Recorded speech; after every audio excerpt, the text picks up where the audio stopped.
విడవలూరు మండలం గాదిలదిన్నె గ్రామంలో నూతనంగా నిర్మించిన ఆలయంలో సీతారాముల విగ్రహ ప్రతిష్టను శాస్త్రోక్తంగా నిర్వహించారు.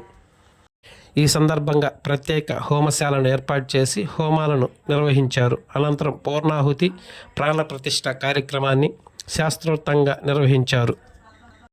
అనంతరం అన్నప్రసాద కార్యక్రమాన్ని నిర్వహించారు. ఈ కార్యక్రమంలో ఉభయకర్తలు, కార్యనిర్వాహకులు తదితరులు పాల్గొన్నారు.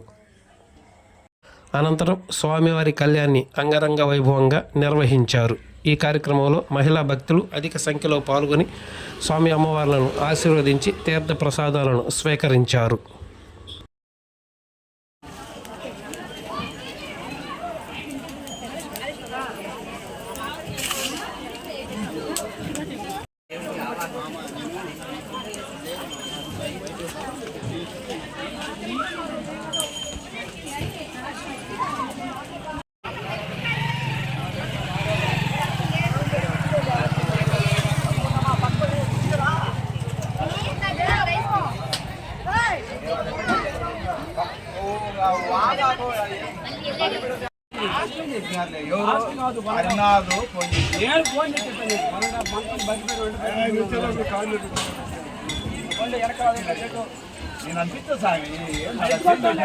మరిన్ని తాజా వార్తలు ఎప్పటికప్పుడు తెలుసుకునేందుకు మన గ్లోబల్ న్యూస్ లోకల్ టీవీని సబ్స్క్రైబ్ చేసుకొని లైక్ చేసి కామెంట్ చేయండి.